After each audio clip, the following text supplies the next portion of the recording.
no Wi-Fi here? Yes, it should be land grant, all one word. I think, He's asking. Yeah. I don't know. LANDGRANT. Small, Mhm. thanks. Hello, people that are online. I see we have Tim and Tyler joining us remotely. Jeff. Tom Kratz is here and online. That's huge. Very good. We are waiting for our presenter. And then we will do that when he gets. But you can yes. see all kinds of them in there. Yeah, they're getting ready to hit. Is the Wi-Fi UIE yes? Of course, maybe some of the others already Land had. grant, all lowercase. Mhm. That might be. Correct. That's not what. It's not. No, actually, what is that? There's more going on. There's more going on than the thing. And the ones like that one, they have hatched. Because these are almost ready to hatch. So those may have hatched. Well, it's, I don't use that one too much, but there are some. You can just kind of see all. So you can see them actually in there. Change it, but then I gotta change it. I don't think, gotta go there. Yeah, I think some of them may have already hatched, which is why it looks so spotty. Look at that. Something already hatched from it.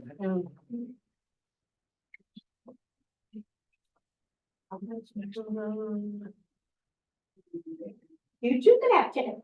Yeah. Send these chickens for the, here's some. What's the chicken out program? Yeah, for the school, right? Uh-huh. Yes. Yeah, they're okay to stay in there overnight. Otherwise, they use their cows and something. Rescue them, so. Yeah, I pull that and split them.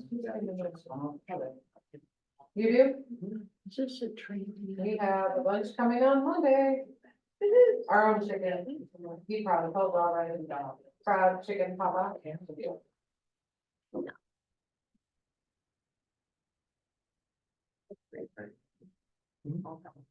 They've had that. Very good.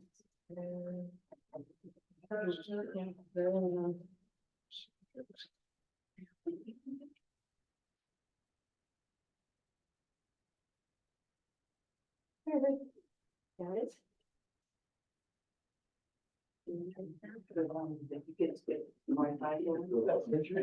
Kind of clean, you're right.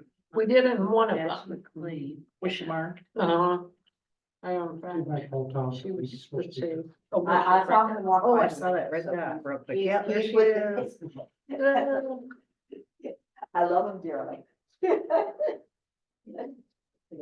Love him dearly. I did see him walk by the window. So.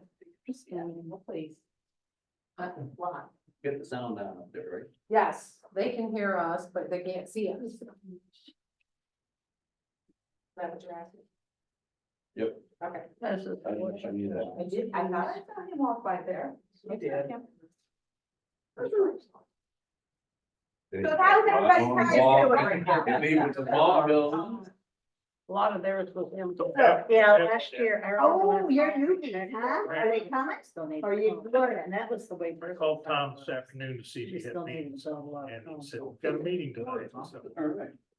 All right, so, and again, it's one of those things, I've got some really great hives and I've got some, hives and like, huh? Okay, okay, welcome, as Tom gets set up, let's see, Bees and Brews will be May 8th, which is, am I correct on that Wednesday? I think it's that one, May 8th. Sounds about right. Okay, I'm finalizing details as to where we're gonna be.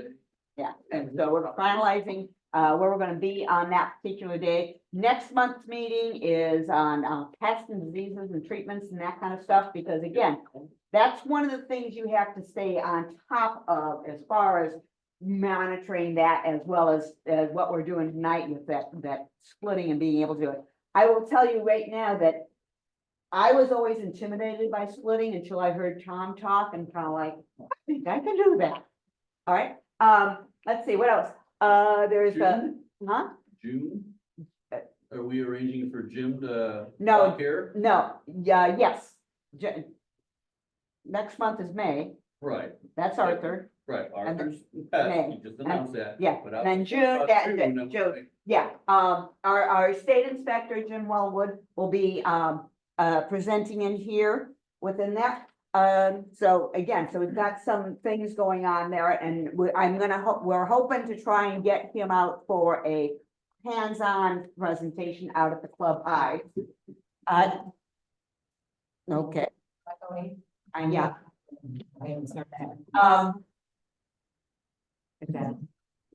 And You got two mics, you have two mics up. Do you have people? okay, we're working on this.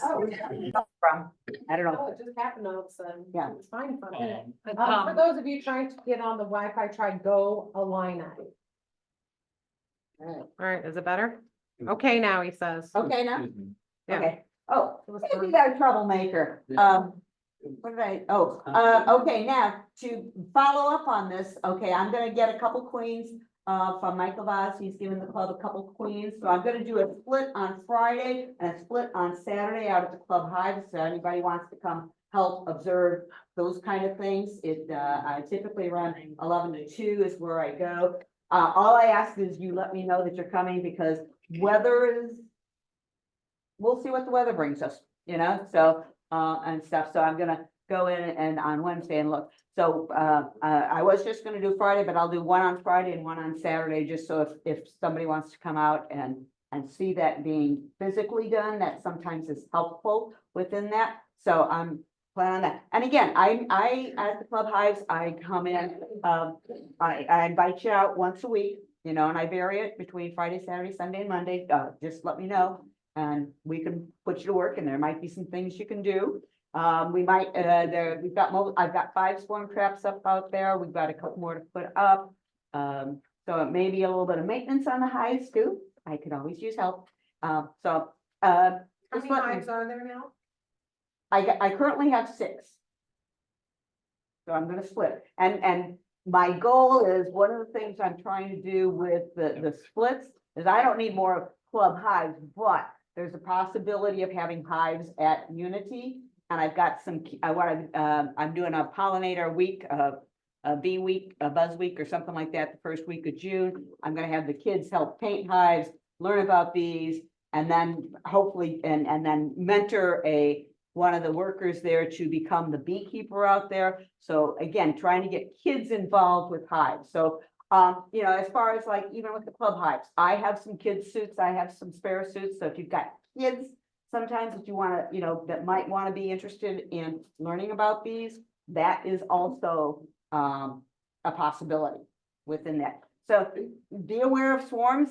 If there's any swarm, I've had some contact on people looking for, the swarm collection. I put them on the Facebook.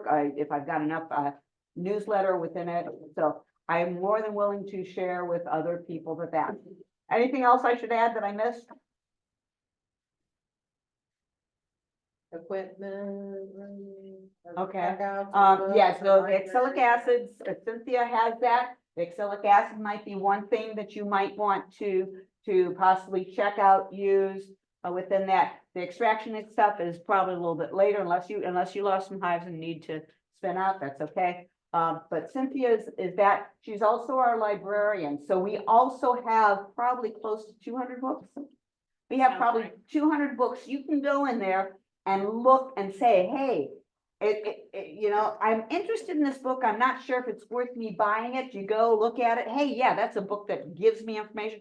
I like to have something at home. You look on the internet, but sometimes if you don't know the terminology of what you're looking for, you're not going to get answers.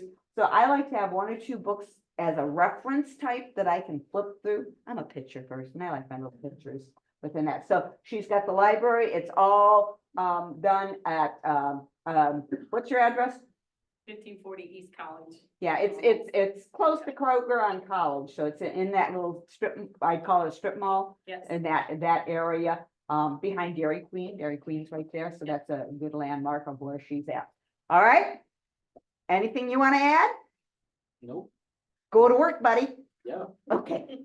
So my name is Tom Panconen. Most of you know me, but if not, I think there's a couple new people here. Who's new? Who's the person I talked to on the phone earlier? All right, there you go. All right, so, happy to see you guys. So the new people, first time with these, I know for you, first time. And others that are new, had these before, okay? Tell me a little bit. I Oh, lost we my, met you last week. yeah, I lost my bees over the winter. Okay. I don't know why I don't know if there's a moisture issue or maybe I had bites. I did treat for mites in the fall. So this is year 2. Year 2. I already got my new bees last Wednesday, so they're in the big box. Okay. I got a 5-frame nuke, and a 10 Awesome. frame deep. There you go. Nice. Brand new. Who else, or is there any new people? You're not. You've been Second here. year. Second my telephone guy. Yeah. This guy comes fix my DSL. Oh. John, how long you been doing these? I hosted for Jeff there 2 years ago. Yeah. Last year I got my own hive. I had 2, lost one over the winter. It was pretty weak going into the winter. I probably should have combined it. Got a pretty decent hive that came out of the winter. Probably looking at doing a little bit of splitting on it here next week or so. That's excellent news. All right, so, again, my name's Tom, Honeycomb Apiaries. She was talking about Michael Vaza. He's a buddy of mine that helps me, raise queens and stuff like that. We have some, Carnival and DSH stock. They tested really, really high. So we're pretty excited about them. We're curious to see what the daughters do. So we have, cells that are probably gonna start emerging Friday, Saturday. So if anybody's looking for some queens to make some splits, some virgins and stuff like that, we have some. We'll have mated queens in a couple weeks. So we talk about that. So spring. So what? Usually this is the question. My hives made it over the winter. Now what? Now what do I do with it? And right now it's managing swarms. And how many people have had swarms already? That's it? Wow. How many of you don't know you had swarms? I think that's right too. I just saw 2 tonight that I know swarmed off on me that I missed, but, yeah, so they're definitely going on. Before rains is a big time when they like to swarm for some reason. I don't know if it's the weather, usually right before or right after a rain, so definitely, they're gonna be hammered down after tonight, so. I think last night was our last cool night. Most of this week is gonna be above 60 degrees at night. So that's gonna be a big game changer for the bees. Once it's over 40, 50 degrees where they don't have to be in a cluster, the bees go nuts. So be prepared for that. So you gotta have your extra hardware. If you had plans this weekend, cancel them. You're putting hardware together, putting your frames together and painting and having all your stuff ready, because you're definitely gonna need them. Definitely go through your hives frame by frame and take a look at things. And we're gonna talk about that now. So, this talk tonight, I just have some slides that kind of guide us through this. I've given this a bunch of times here. Most of you have heard it multiple times already. But I think one of the first things we're gonna talk about, and I was asked this when I talked to the Eastern Illinois Club, is they asked it like, so how do you prevent swarming? And I know there's some experienced beekeepers here, and I'm kind of curious how you guys prevent your swarming. Those of you that didn't raise your hand and say you're new, how are you preventing it? Tenants, you can start. Great. Well, we had our first swarm yesterday, so I'm not sure you want to listen to us, but But you have how many columns? So we have a lot, but I probably, we're up to 16, I think. But this year, they got on it faster than usual. So usually like we're an hour north of here, so we're not usually seeing swarms when we're getting our packages of bees. So we installed 6 packages of bees Sunday and Monday, one of our bigger hives, swarmed. So, but I would recommend, like I have a few that when we inspected them, we had like, we do all mediums. So we had 4 boxes on them over winter.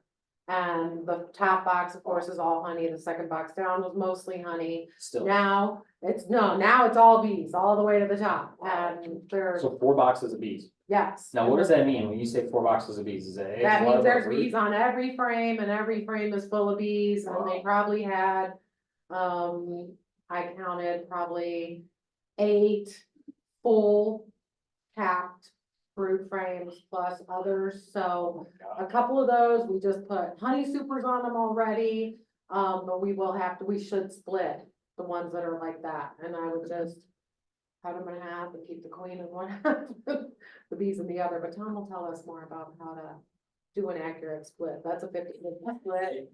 So to summarize what you said, you're giving them space, Mhm, so that space means manipulating some frames maybe, mhm, and then yeah, adding supers above Yep. queen excluder, the queen excluder person, sometimes, Okay. yeah, you know? if they're a full colony, we'll do that, but we also moved like, so usually they work up, so that bottom box is usually empty by spring, there's no bees in the bottom box, they're just using it as a runway. So we'll a lot of times move that empty super up to the top, so they have somewhere to go and play more brood up in that area, if they still like that comb, a lot of times it's the don't the comb, but yeah, give them That's space, good add part your too. honey supers. Is right now going through your hives, making sure you know what you got, and if you have boxes with no activity, Mhm. putting that on top of the stack of activity. So that they go through and put that to use. And if you have those frames that are packed with pollen that looks kind of gross and old, they're never gonna do anything with that, so either scrape it all off or chuck it in new frames in there. So, and then our swarm that we caught, I made sure we put empty, not drawn foundation, just foundation up there, because when they swarm, they're just like ready to build. So if you give them everything already built, then they're got nothing to do except make babies, so. That's what we did, but we still Bringing have, lots of nectar right now, yeah, autumn all is hammered down to it. And everything's in, all the autumn all in blood right now, mhm, it smells awesome. yeah, I know it's such an invasive, but Autumn olive. autumn all, yeah, it's kind of a silvery green looking tree, it's a big invasive. yeah. Like So with honeysuckle, flowers that'll be that nice. stick down like this, if you drive down country roads, you can't miss it. It's in the ditches everywhere, all that up and down the roads. And honeysuckle will be nice. Yeah, it's gonna. Yeah, We it's will. getting close, looks like it's Yeah. getting close. So kind of a weird year, because everything seems to be flowering. I'd have to check my notes, but I feel like autumn olive is almost right on target. It must be one of those so blooms happen for two reasons. So some plants go off of degree days.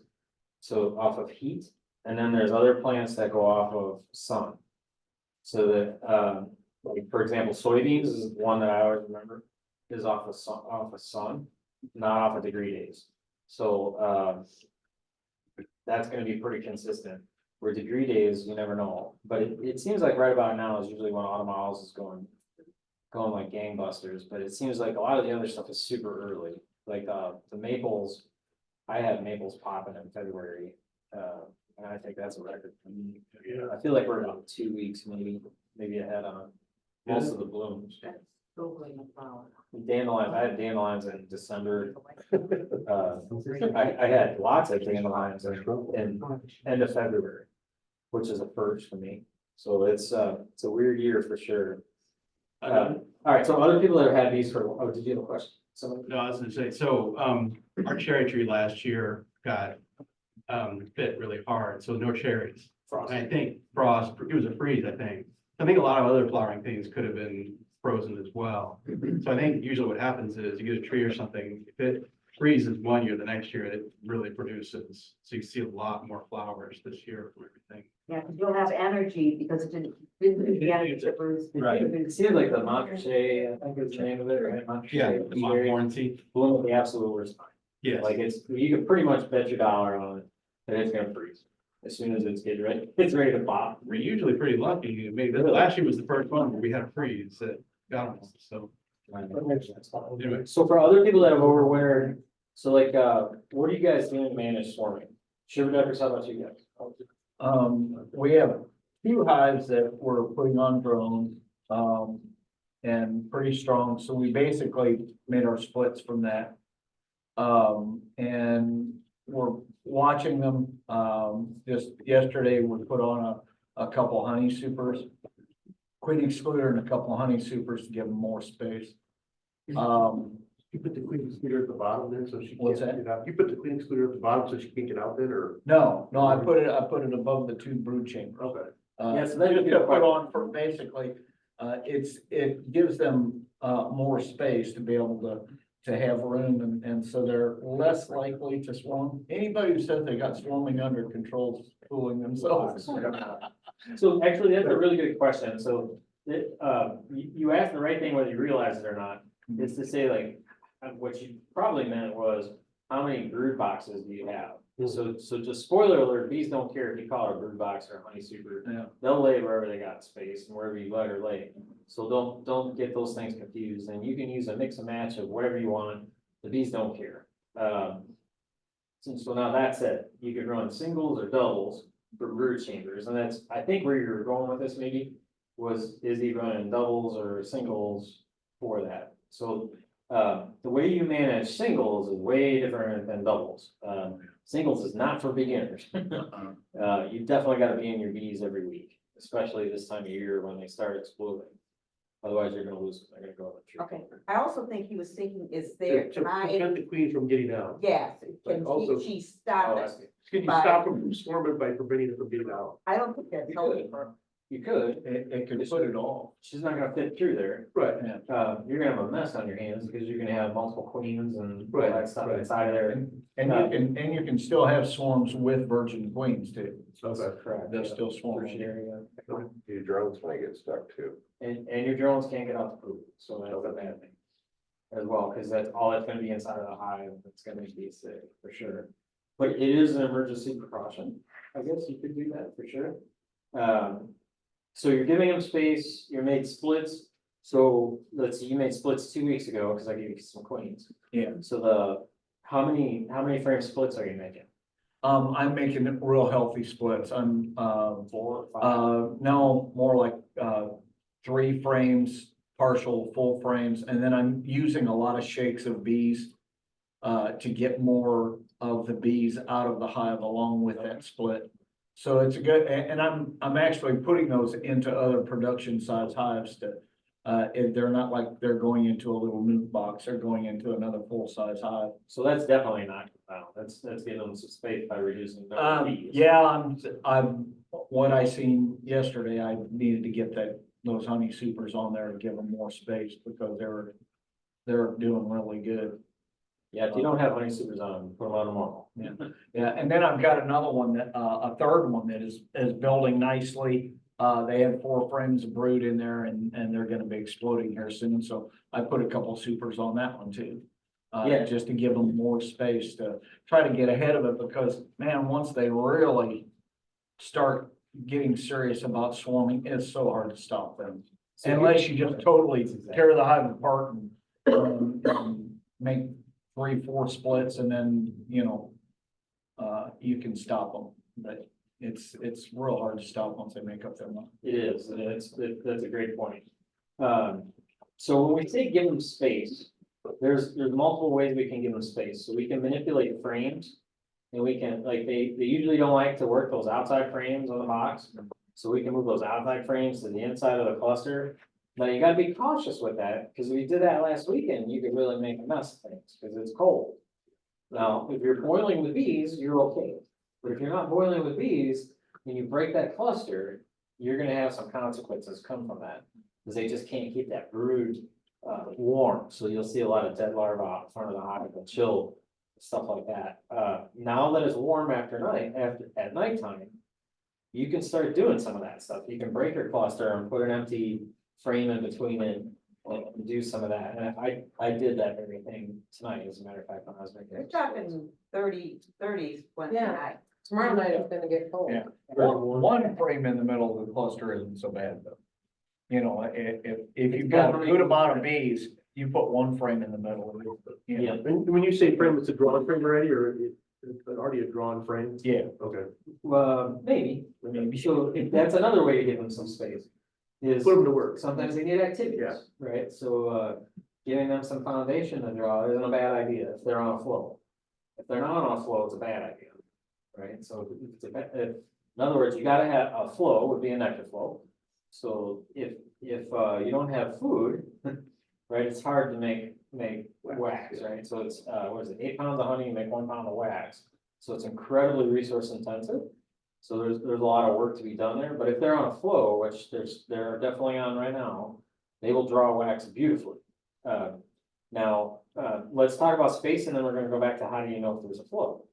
So the space, giving them a frame, a foundation, I did that on some hives, as a matter of fact, this last weekend, I made some splits with Arthur, and that's what we did.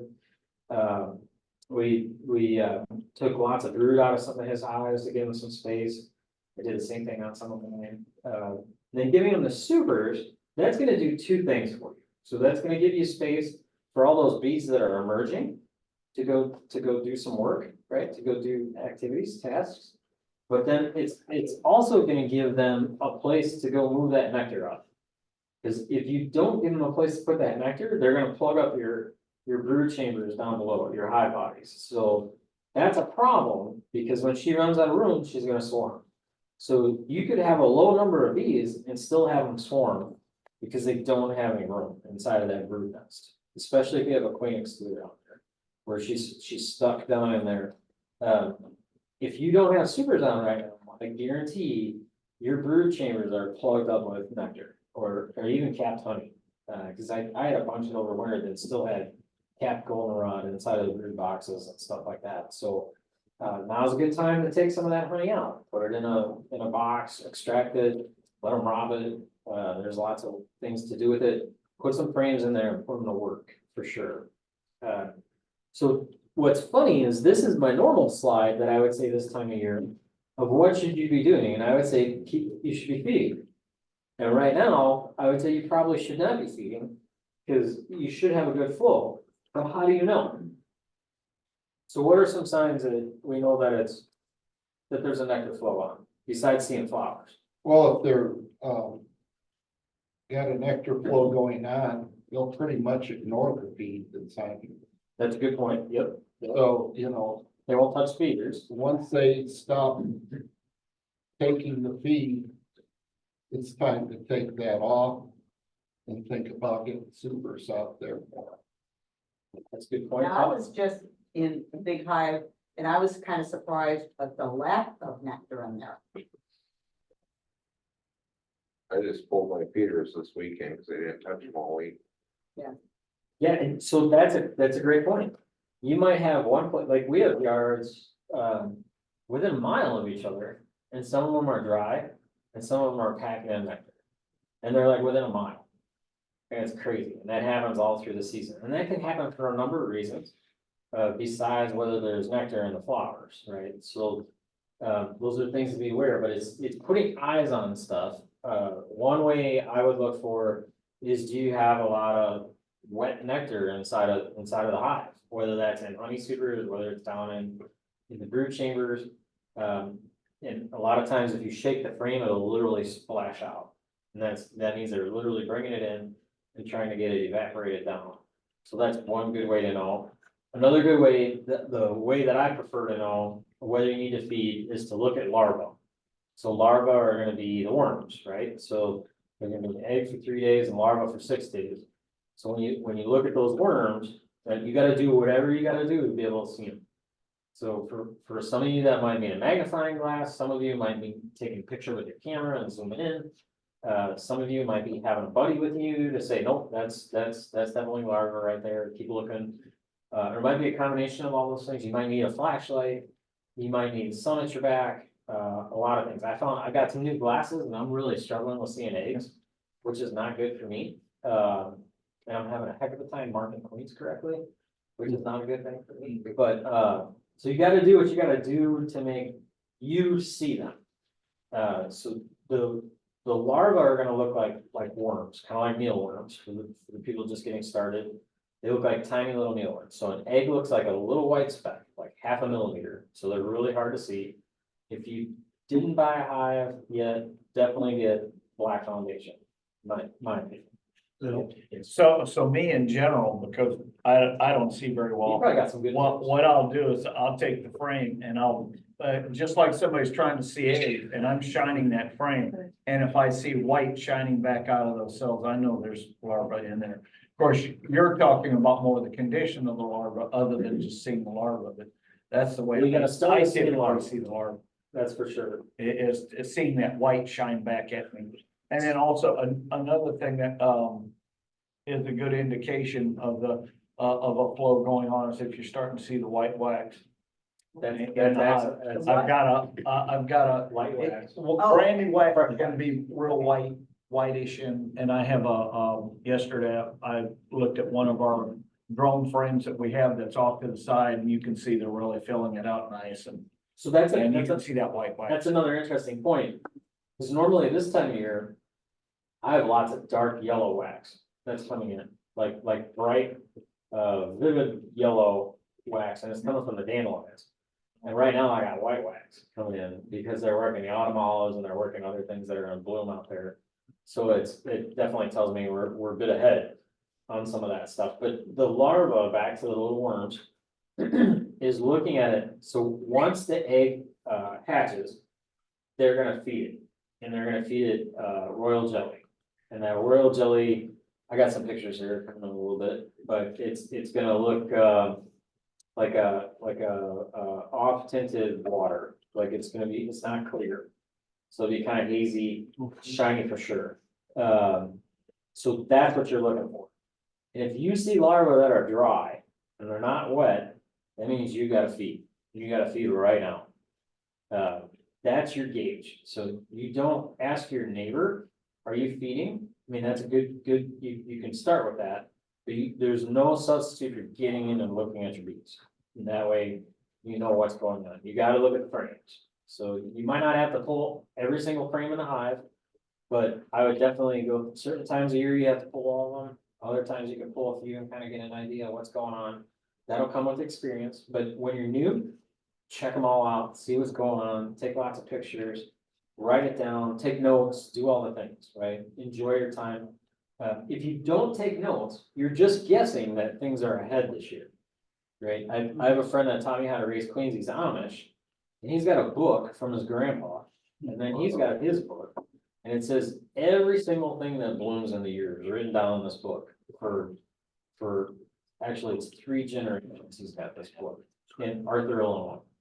So it's really interesting. You can definitely see things change based on those dates. It'll say, you know, autumn olives came into bloom today, or hedge trees are on bloom today, or cherry trees pop today, or this kind of cherry tree pop today, this kind of pear tree, this kind of thing, and they keep meticulous notes of all this stuff. And that's how he knows what's going on. So that's another good way. So definitely. Facebook reminds me every year with my pictures that I took, That's a like, great it'll say 4 years ago today, and I'll be like, wow, it was still cold. I said to my wife yesterday, I said, now, that is the weirdest marked queen.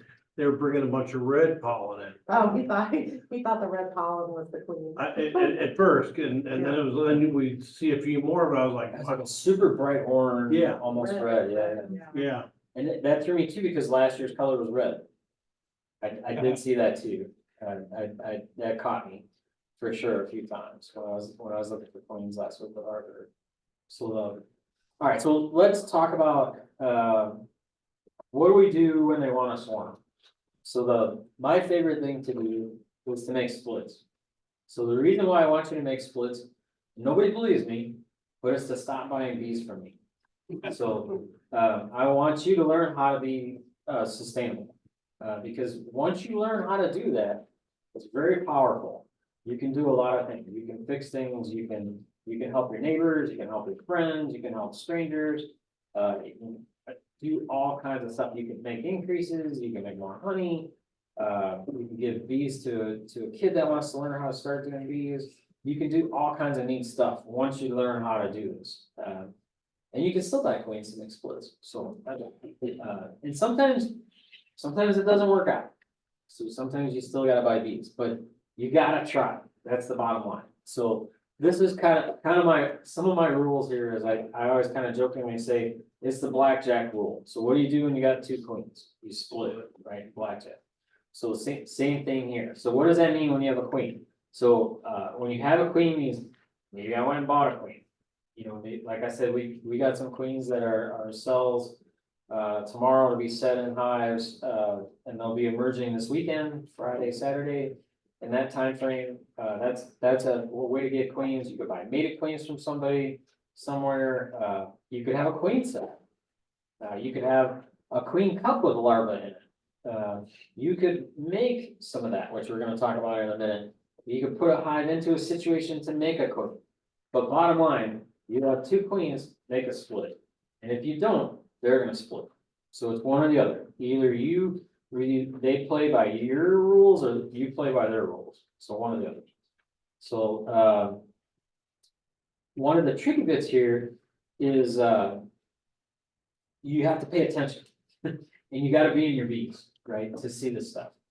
And the best time for success is when you have a nectar flow. You can still make splits when there's not a nectar flow, but it's really easy when there's a nectar flow going. So you have a couple of different options here. So you have what are called a walkaway split, and we're gonna go into each one of these. You have one where you actually requeen.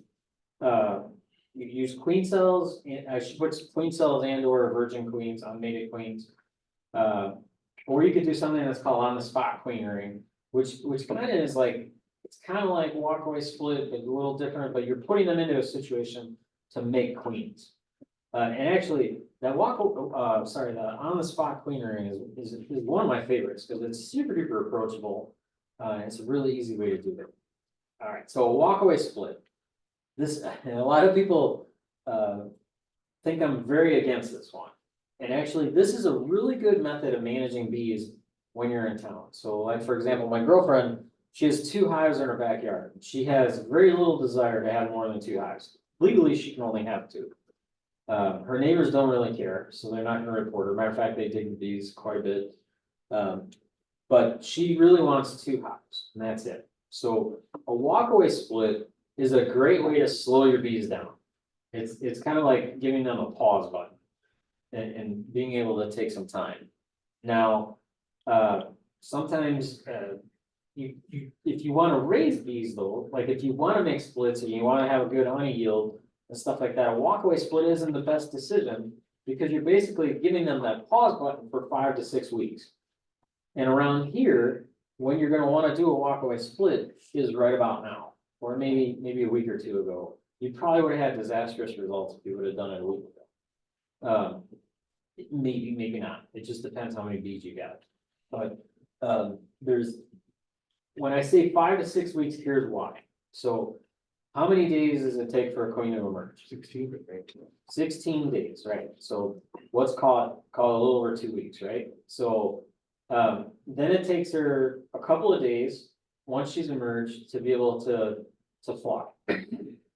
Then she's got to go out on a mating flight. Then she's got to come back and get into her groove and start laying. So all said and done, you're looking at about 3 weeks there, and that's if everything goes right.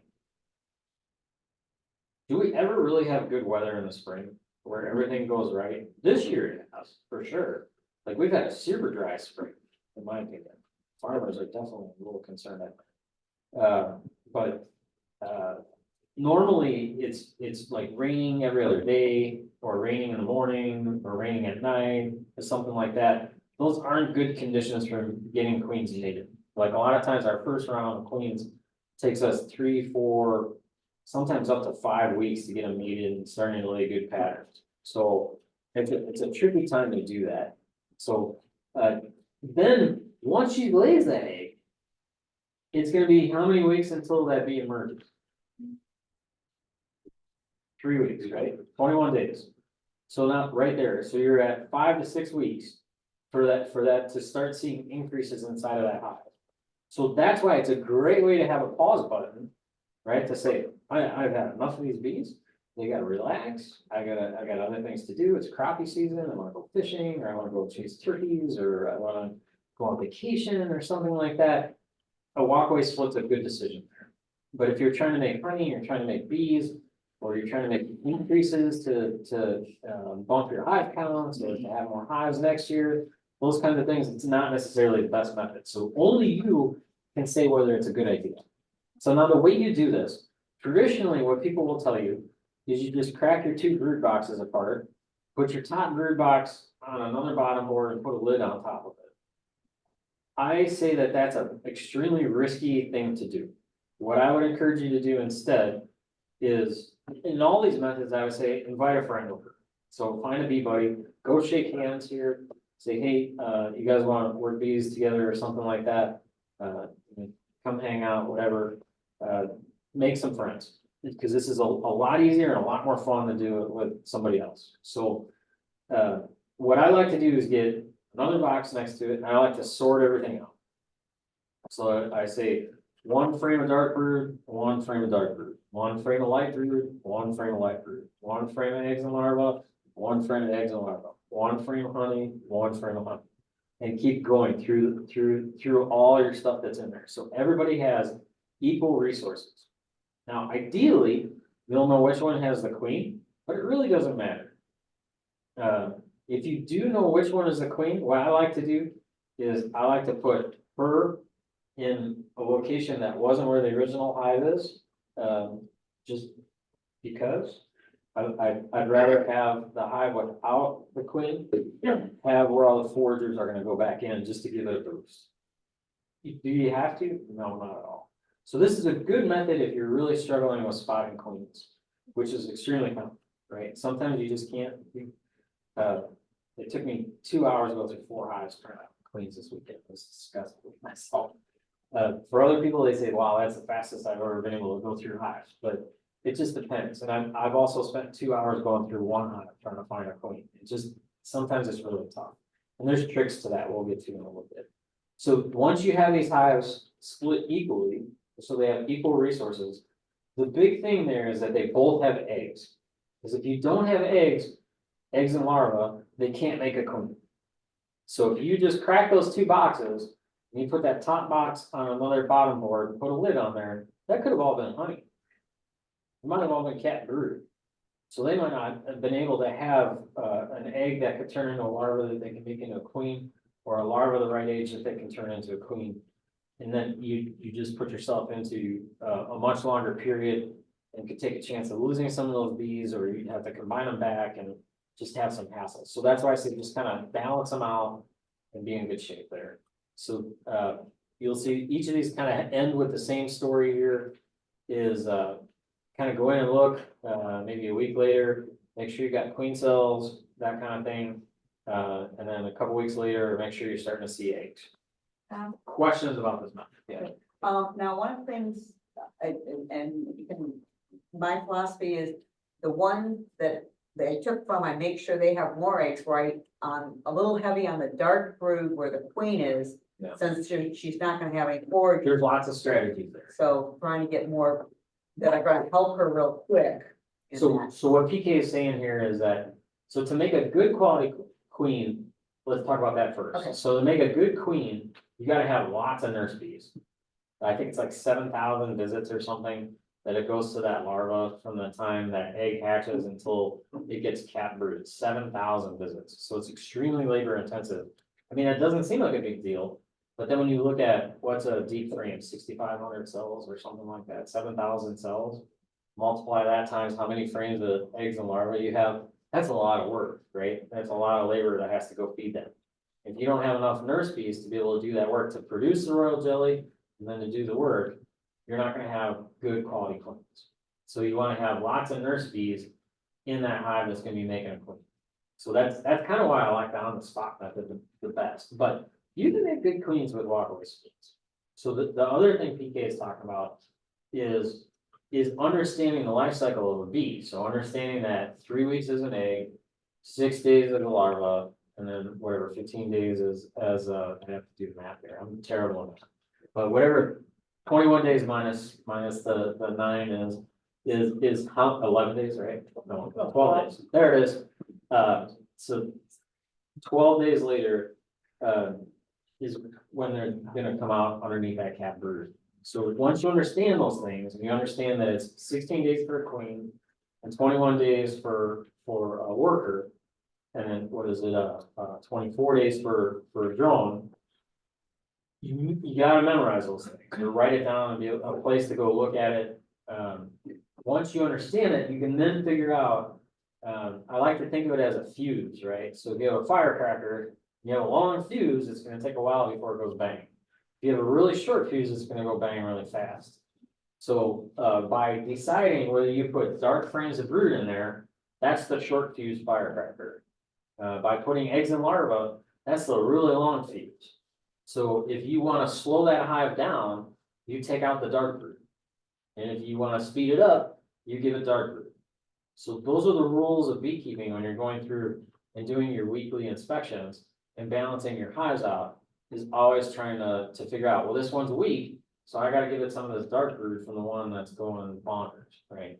To slow down the one that's going bonkers and boost the one that's weak. We got an online question from Jeff. If you have swarm cells, is it better to move the existing queen, or is it okay to move the frame with the cells? That's a great question. I will tell you my methodology. I used to not care. Now I care. So I always take the queen and put it in the one, I always move her away from the swarm cells. So that I keep her. Versus moving the swarm cells from the hive where she's in. Because that one could still swarm. But if I move her into a box that's light with bees, chances are she's not gonna go anywhere. That's my opinion. Is that the only way? Nope. You can gamble, you can smash queen cells, you can do all that stuff. I don't like to gamble with bees. If I. And that's also the way that you were talking about, being able to slow the hive down. That's your way of slowing the hive down, is by taking the queen out, moving her and letting them make new queens. Yep, And then queen, and I would say, that'll put the brakes on them real fast. I would say balancing them out too. So by saying, so going from the high, like I went through one with Arthur the other day. And it had like 9 frames of cat brood. It was crazy. And out of the 9 frames, I think 7 of them were dark. It was, I don't know how that was even possible, but like the math, it doesn't compute, but I can tell you what I saw. So, and then there's still all those frames of larvae and other bits that are inside of there. So that hive was going nuts. If we didn't move those, they were going for a ride in the tree for sure. But they were gonna swarm. So we took and pulled 3 frames of that dark brood out, frame of eggs and larvae. And kind of knock that hive down a bit. I personally don't shake bees for my splits, that's just me. I would much rather have a frame of cat brood because I know that's gonna emerge and give me 6,500 workers that are gonna do some work. Is there a harm with shaking bees? Not at all. If you do shake bees, you wanna make sure that they're nurse bees, otherwise those foragers are just gonna go back to it. So it's just something that. So one, question. Oh, okay, well, it's, I'm like, but I moved the queen because especially if I see queen cells, because they've made that thought process of, I want to Exactly. form, and I made them form by moving them over. That's exactly my thought. Yeah, that they're gonna swarm if I move her or him, or The other thing is, quite often when you see swarm cells, Yeah. you'll see like maybe 17 swarm cells in that box. And, you know, unless you want to take a frame and put it off in another box for a third split, you're probably better off to cull them down. I've heard down to 2 queen cells. And then that way you're not, I don't know if you would get an after swarm type effect when you have 17 queens emerge at one time. I can't say I have an opinion on that, or I'm smart enough to know what to do there. I usually don't call I was thinking, last fall, was it Mel Discipline at the them. ISBA? Yep. I think he was talking about that. Mel knows way more than I do about it, for sure. I just work with you, so. Did that answer your question I about think it was the guy online. balancing, somebody balancing online. those out? Yeah. No, I'm saying, as Oh, far as yeah. balancing. Yeah, But yeah. so, what PK is saying is if she wants to slow down or speed up one of her highs, she's gonna move those frames around. I personally like to speed up the one that's gonna make a queen, because it's 6 weeks, right? So I crippled them for 6 weeks, so I wanna make sure that they have plenty of bees to keep them healthy during that time to do the work. So the one that is the other side that has a queen, she can lay tomorrow or tonight even, you know, she can keep going and keep making bees. That other one is gonna be 5 to 6 weeks before you start seeing any increases there. So that's, I usually do like to offset the one that's gonna make the queen if I know. Now, if you can't find the queen, just balance them out and hope for the best, in my opinion. Other questions on walkaway splits? Nope. So to requeen, there's, and when I say like how many frames to take, you can always go more. I would not recommend going less. So me personally, I don't like to make splits with less than 3 frames of bees. When I say 3 frames of bees, my usual formula is a dark frame of brood, a light frame of brood, and a frame of eggs and larvae. And sometimes if I'm feeling sassy, I'll put a frame of honey in there, or a feed of some sort. And that's probably the best practice, is to give them a frame of that pollen and that kind of thing. It also takes some of that space out of your congested hive as well. But I usually always, I like to make them with at least 3. Can you use more? Absolutely. Now, the danger if you go less, so now, if you go less, again, you're putting a a long fuse on that fire detector. So I find that 3 frames is about my equilibrium to make that grow. Now, if I don't want it to grow, I can make a single frame split, I can make a double frame split, but it's gonna be really slow to build. You may want that. So it all comes down to what your beekeeping goals are. If you don't have those goals, you should be sitting down and kind of thinking those through, scratch your head a little bit and think about those as to what you want to do this year. So when I'm making these splits, I'm gonna go through the hive. What I personally like to do is I like to put eyes on the queen.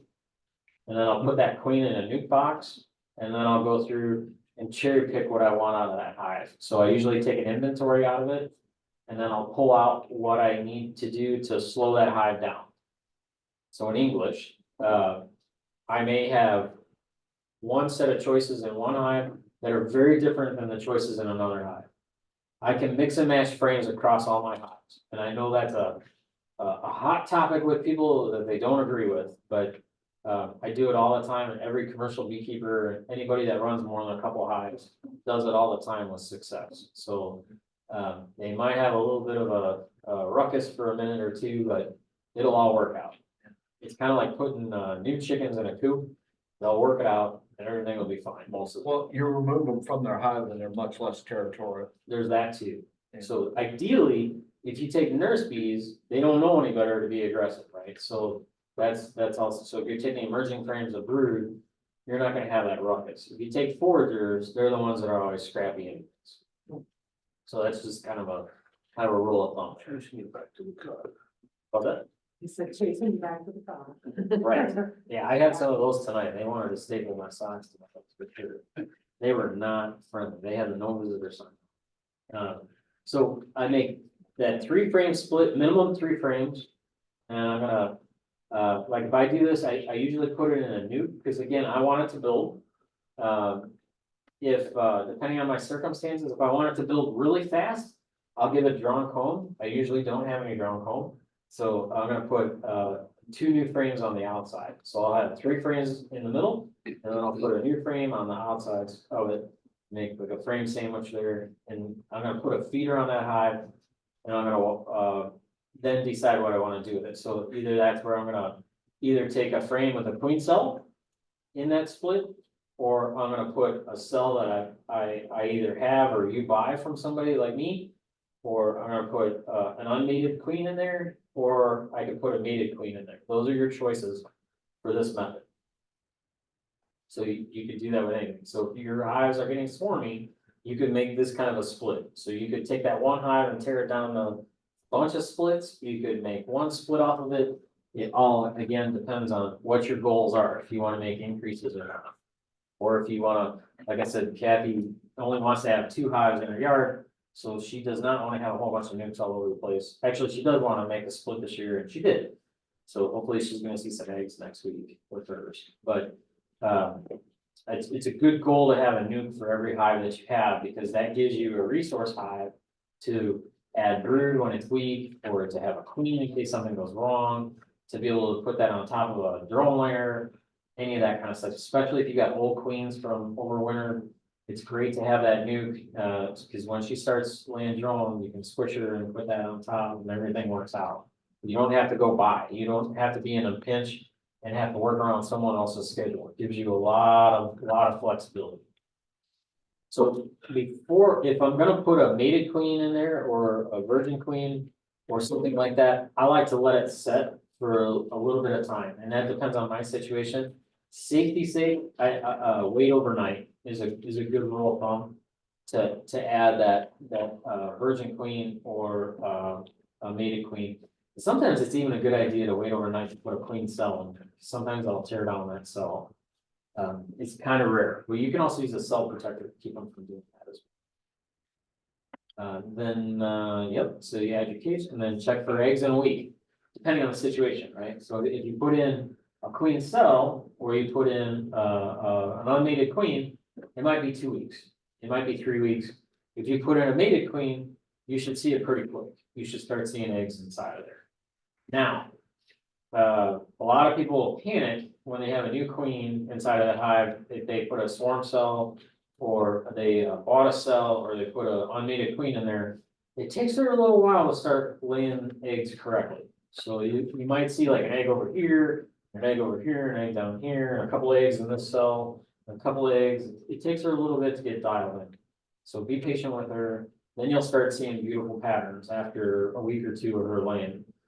So definitely be patient with a new queen for sure. Now, if it's a mated queen, you should definitely see a good pattern like in a week or so, something like that. Question, okay, you said wait a day, what if, say, you split it and you're gonna add a queen, but the weather the next day isn't conducive to that? Could you wait 2 days or? Sure. Okay, You can also crack the lid real quick and put it. okay, So just, sometimes you gotta be keeping. so I'm thinking about what we're gonna do this weekend, so. So your situation with the unmated queen, you kind of want to be lickety split. Okay. If they're fragile. Okay. So I would want on these. Okay. Now you can feed her, give her a little drop of honey and a drop of water, Okay. and probably keep her for a little bit. Okay, what's a little bit? I'm picking them up on Wednesday night, and I was gonna split on Friday. He said that they would be He, emerged on Wednesday. he said I could pick them up on Wednesday, so. That's what he told me. They should be emerging like Wednesday night, Thursday, Friday. Okay, I okay, think like Thursday or Friday. okay. So I'll check with him. as soon as she emerges, this is a whole different conversation. Sorry. But as soon as she emerges, she's got to get food right away. You want to make sure that queen cell is removed and kind of or stuffed up into that cup, because a lot of times they'll die going into that cup trying to get feed. But you have to definitely coddle them quite a bit. Okay, So you'll want to make sure she gets a drop of honey on there and some water, and you maybe do that even twice a day. okay, Whole different conversation. We'll come back to that. okay, So, let's see, so I kind of merged all these methods there together. So my favorite method for experienced and new beekeepers, you can do this. I swear to you, you can do this. And I teach this when I do queen rearing classes all the time. And everybody comes back and said, I did it, it worked. Sometimes it takes a second try at it, but yeah, anybody can do this. So now the idea here is the same as I just said, but you're gonna take the queen with that split. So you're gonna make a 3-frame split with the queen. So you gotta put that's the one drawback to this, is you gotta find the queen. So now there's tricks to that. So if this is and you do this with a strong hive. So this, normally, I think Mel usually preaches, you do this on Mother's Day. Mel lives, like right here on the Mitten in, Michigan. So he's a little bit cooler than we are, but usually Mother's Day is a safe bet to go do this kind of thing. Like the hive is on fire or is gonna swarm.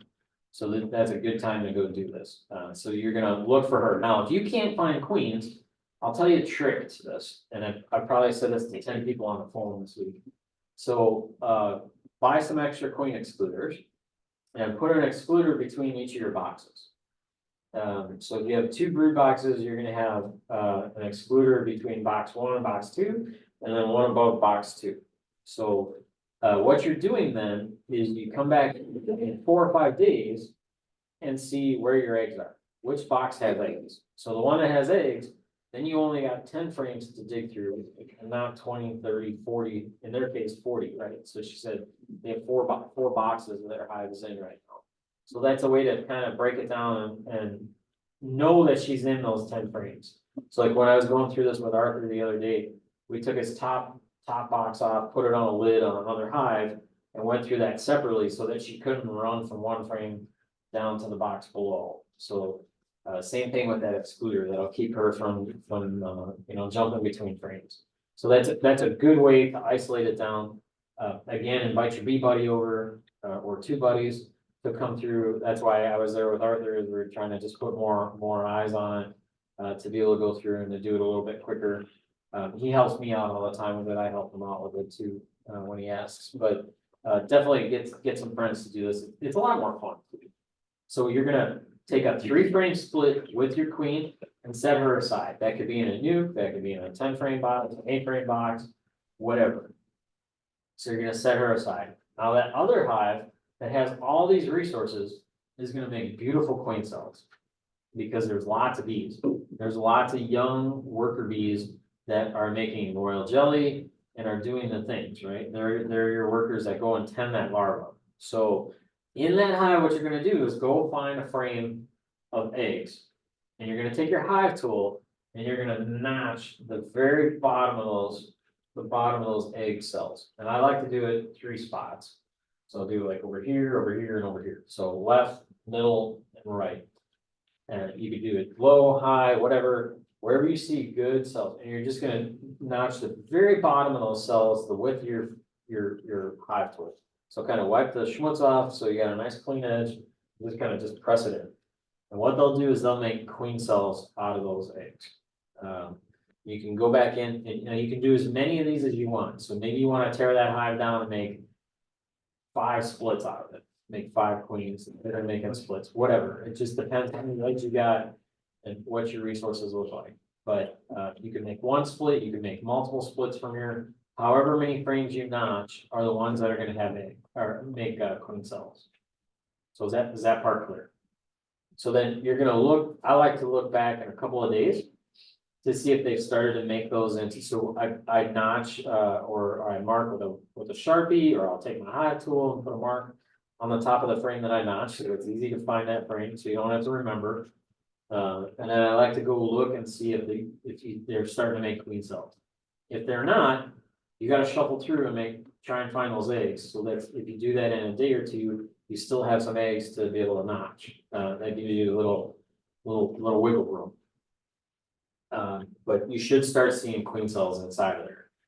Then, what you can do is a week later, you can make your split off of that, or that depends again what you wanna do. Do you wanna make more than 1 split out of this hive? Do you wanna make 1 split? If it's 1 split, leave it alone. If you wanna make multiple splits, then you take your frames and divide your resources equally and have queen cells in there, just like we talked on that last scenario. Would this be a good way to make splits, like say you have a better hive like that queen? Absolutely. Take weaker hives, make multiple splits, and go using that queen. Absolutely. You're not comfortable with grafting. That's a great thing. Yeah. So this allows you to make queens without having to grab. That's right. And you're making it with a strong hive. I want to make sure that's clear. This is a hive that's just going bananas. So lots of bees, like just boiling with bees. You take the lid off and it just boils out. That's what you want for this. So again, the same things on the bottom, that it's gonna take that period of time for that queen to emerge. It's gonna take a little bit of time for her to mate, and it's gonna take a little bit of time for her to start laying. So plan accordingly based on your weather as to when you start seeing the results. Now, let's see, so, any questions on those? Now, couple, you mentioned, multiple times, you take, 2 or 3 frames. Is that because you're going into a 5-frame nuke? Or would you use that same 3 frames and What's that? an 8 or a 10. For the split? Yeah. You mean where I took the queen? Or anytime I make a split? Yeah, anytime you're making a split, your notes up here basically said you took 2 to 3 frames. Yeah, okay, I gotcha. So, I like to use nukes because the bees can manage that space. So that means they can manage they can manage for warmth. They can manage it for pests. And yeah, we'll just say pests. So whether that's, I'm already seeing wasps, which is crazy. I usually don't see wasps this early, but I squished 5 of them this last weekend. So like managing wasps, managing hive beetles, managing wax moths, managing all those kinds of things, managing robbers, that kind of stuff. That's usually why I pick a nuke personally. Could you use a 10 frame or an 8 frame box? Absolutely. No problem. And you could also go heavy on your split, right? So you could do 4 or 5 or 6 frames even, or have 10 frames. Well, that rolls into the next question. So if you're running 8 frame mediums instead of deeps, Like you. like me. Such as. Yeah, such as like, This guy. does, so a medium, you've got about 5,000 cells versus about 6,400 on a deep. So do those numbers influence the number of frames you need to take? Yeah, so that's a good question. So on a medium, I would probably go a little heavier. So I would say another frame. So I'd probably do a 4 frame split, or I would do a 3 frame with deeps. That makes sense. Yep. And like I said, you can always go heavy. If you got the bees, go heavy, because you're never gonna go wrong with that. It's just, again, it's understanding what you want out of it. So if you want them to grow really fast, make heavy splits. If you want them to grow slower, like the lowest I like to do is a 3 frame split. So personally, I'm trying to make a bunch of splits and not necessarily one split. So if you're trying to make one split, you can divide them equal. So it depends what you want out of your bees, and everybody here might have different goals with their bees. So I can't tell you, this is the only way to do it. Anybody that tells you there's one way to do anything in beekeeping, probably move on. Because rarely is there only one answer that'll do things right. So some other things with splits, I personally always feed splits. Always, because you're usually lower resources. So especially if you did what I said, if you're picking a frame of dark brood, light brood, and a frame of eggs and larvae, there's not a lot of foragers. So that means they don't have the bees to go out and get the nectar. So that means you gotta give them the nectar. So, and that means you gotta give them pollen too.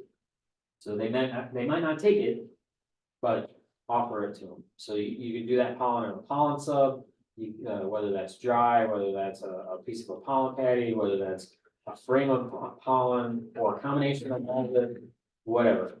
Again, they need pollen for protein, nectar for carbohydrates. So definitely offer them feed for sure. The worst they're gonna do is not take it. Sugar's cheap, bees are expensive, for sure. So feed them. Now the other hand is you gotta look at your frames and if you start seeing them plug up with nectar, dial back your feed. So there's no gauge that says feed them for X number of days and you're good. So it just depends. The other, we've talked about pretty much all these other things is, definitely your results are gonna vary depending on what you put into there. So if you put 3 frames of dark brood, that nuke is gonna be gangbusters in a week. If you put in 1 frame of dark brood, it's gonna be gangbusters in 2 weeks, right? It's gonna be out of control in 3 weeks. So like you're gonna have to plan accordingly. So that gives you a week or 2 to go up to John and buy some more hardware, or Man Lake, or wherever you like to buy your stuff. So that gives you a little bit of time to go do that. Get your stuff ahead of time. Never have enough. Yes, absolutely, for sure. The other thing too is nukes, if you make those 3 frame splits, or if you go heavier, they're gonna build extremely fast, and those are great frames to be able to draw comb. So like if you do a 4 frame split, and you put a empty frame in there of foundation, they're gonna draw that probably in 2-3 days, where in a big hive, maybe not. So that's something to keep in mind. It's a great way to make some drawn comb. So for those of you that are new, drawn comb is key. I posted that on our Facebook page, a great YouTube video to listen to, 23 minutes well spent listening to that video. Drawn comb, protect it like gold, for sure. So you can use nukes to do that. You can then, once they get strong, you can pull a frame of brood and put it in a weak hive that you have. To build something up, or make another split. So if you have a couple of nukes, you can pull a frame out of each of those nukes, make another split if you want. It gives you a lot of options. We have an online question? Yeah. Jeff, go ahead.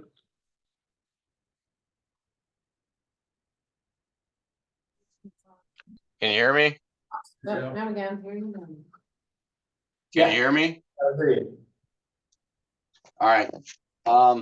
Tom, this is my third year and I had a pretty rough year overwintering the bees. My first year was pretty good, but I lost 2 out of 5 hives this year. Not that that's actually horrible, but one of my hives came out super strong and 3 were super weak. The super strong hive, when I went through it the second time, I had 9 queen cells or swarm cells in it. And I know I'd asked you earlier if you should split the queen off or the queen cells off. Is there a better way to make that a successful transition, or do you have any advice for me? Yeah, so if it's a strong, I'm gonna guess that was a strong hive if it had 9 cells in it. So those were 9 cells on one frame or multiple frames?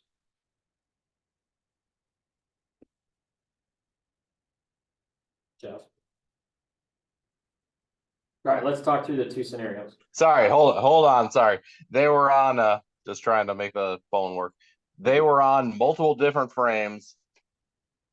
And I put one of the frames in a nook with a frame of pollen, a frame of brood, and a frame of resources, and I gave it to John, who's over there. And then I also did it with some others on, my same property, which I know is kind of like a no-no, because, they might just fly back to their original hive. All right, so let me answer that. So first thing, it's not a no-no. If you make your split with frames of brood and frames of larva, the frames of brood are gonna emerge and you'll be in good shape, right? So, and if you do it in the middle of the day, you're gonna have less workers on those frames because the workers are gonna be out doing tasks, right? So that's a good rule of thumb there. So now your other question, ways that you could be more successful on what you did is how I'm gonna answer this, whether that was what you wanted or not. So, a couple of things. So you could have made multiple splits. It sounds like you guys are trying to make increases. Jeff is, I'm probably gonna have to 2 or 3, I'm not gonna get too big. Sure. So you want to make increases. So what I would say is make multiple splits. And then if they don't work out, you can always combine them back. So if you make multiple splits and you have multiple queens that get mated and one of them's a dud, you can squish her and combine them back, right? So you have options. So that's what I would probably do is I would have said, how many splits can I make that are strong enough to make it through the weather, my situation that I have?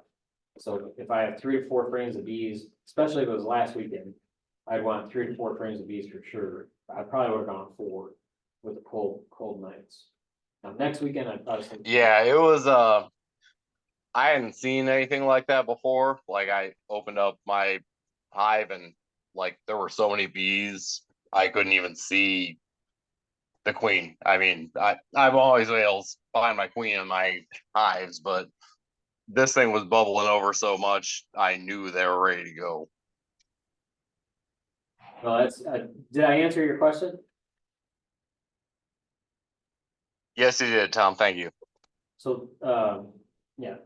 So another couple of things to keep in mind, and I know this is kind of, for those of you that don't follow Facebook, there was a lot of posts on there about when is it time to make splits over the last, I don't know, last month or so.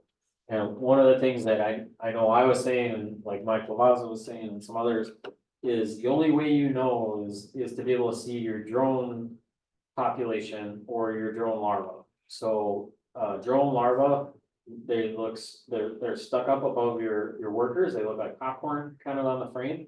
What you can do is take your hive tool and just kind of flick the corner up. You wanna see at least purple-eyed pupas. And actually, Kathy had a pretty good picture of that, I should have put that in the presentation, what's that? Probably not, so I'm not sure, that's right, but the, I could probably stop sharing and then pull it up, but you'll see the eye purple. So what that means is that bee is ready to emerge. It takes a drone 5 weeks from the time it's laid until it's sexually mature. So if it takes like 3 weeks for that drone to emerge, and then it takes 2 weeks for it to become sexually mature. If you're grafting when you have purple-eyed pupa or you have drones on a comb, you know you're good to go to have drones for your queens to mate with, is kind of the rule of thumb. And it might have been a little confusing. Ask questions. 2 weeks, 3 weeks ago, I went ahead and put a drone frame in. Within 2 weeks, she had it completely drawn out, filled, both sides completely filled. Wow. I just pulled it out to my control, but How did it look for mice? Did you pull some? I've seen the freezer, I pulled it out yet. Yeah. Filter it. Thanks. Yeah, well, but I mean, I was within, because I put them in, waited 2 weeks, pulled it out, and she just completely filled both sides, and that was a new frame. I was kind of surprised they did it that quickly. That means they were on slow. Yeah. Well, I had sugar water on too, with pollen and everything, so. I think they were on flow a couple weeks ago too. Yeah, that's where it should go on. Yeah. I'm not sure, because when they did it, I've had a super on all winter, which is mostly probably sugar water. That's okay. But yeah, they cleaned out 2/3 of that super within those 2 weeks, so I figured they were taking it from there to make There you go. wax for the brood, for the drone brood. And so the reason why I'm saying this about the drones is you've got to have drones if you expect your queens to get mated. So you and your neighbors, right? So you can gamble or you can know for sure, right? So I would say, don't gamble, know for sure, know what's going on inside your house. Make sure you see drones cruising around on your frame and maybe pull some larvae and see if they're purple eyed. If they are, then you can start making plans to make splits from that thing. So one of the other rules of thumb here is I say like queens are cheap, bees are expensive. So yeah, it's $35 for a mated queen. I don't know, I see queens now for like $80, $90. That's crazy, but buy what you want. Ours will be $35 this year. Unmated queens will be $20. Cells are either 10 or 15, we haven't decided yet, but that's cheap. That's super cheap. You can make lots of splits with that. These, I just sold packages for $135 a package, $195 for nukes. You can make your own bees here for sure. Don't be shy about it. We'll make some nukes. They're pretty easy. We do a hardware workshop. Great opportunity to do it if you don't have facilities available to you. Shake some hands with people here. They probably have facilities at their place you can come play with and make some nukes. You can go buy nukes. There's a lot of things you can use. Plastic, cardboard nukes. There's a lot of ways around this, right? You can get hardware. Just have it available so that you can make these things happen for you. One of the other things is solstice queens. So summer solstice, there's a big idea of having queens after the solstice go into winter, so that you have a good strong queen going into winter and a strong queen in the spring for that hive to build up. So she's strong to make good high numbers of bees to go in winter, and then can build up really good in the spring. Same thing. So something to think about So there. when is that? June 21st. Couple weeks into June. Yeah. So the Google's it. Mhm. Do you have an opinion on the vaccinated queens that you're seeing so much of this year? We'll see them all over the place online. Vaccinated queens for AFB. So my opinion is, you have a problem with AFBs, No. right? Our inspector says it's pretty rare, like we don't see a lot of AFB around. So therefore I don't really feel the need that I need AFB inoculated queens. Yeah. Doesn't And I'm it, not even getting into the whole vaccine shenanigans, and all Yeah. that stuff, right, that's a different conversation. doesn't okay, so she will be vaccinated and for like, but after one Offspring. her offsprings are, but after that, it's gone. I don't I know. don't, I, What those are meant for is like a large operation when they're putting the bees in a hostile environment, even those guys are doing it. I would say keep your bees away from AFB. Yeah. So, AFB is American foul brood disease, it's nasty. I forget if Illinois changed their laws now, but if it was, you had to burn your hive if you had it in place, like right there where it's at. So, now I think they might be allowing some treatments to knock it down and take care of it. So here's the picture time. So if you can't see this, come stand up, stretch your legs a little bit. This is drone brood right here. So drones and workers always go horizontal. Queens go vertical. Rule of thumb. You'll never see a queen cell go horizontal. So these, you can see how they're puffed out. More than this, like this one here. I don't see any drone brood on there. It's nice and smooth and consistent across that frame. So drone brood, queen cell. What's this?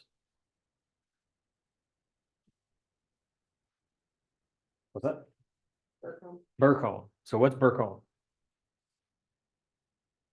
Bees being bees, right? Nothing. It's just space for the bees to go do something with it eventually. Queen cell. This was the first split I ever made. Actually, it was this hive right here. I remember it fondly. This one right here, actually, that's a queen cell where she emerged already. So you can see it's chewed nice and clean. So it's sometimes you'll even see the little cap on it. Sometimes if you're early enough, there'll be like a little swinging cap, yeah, flapper.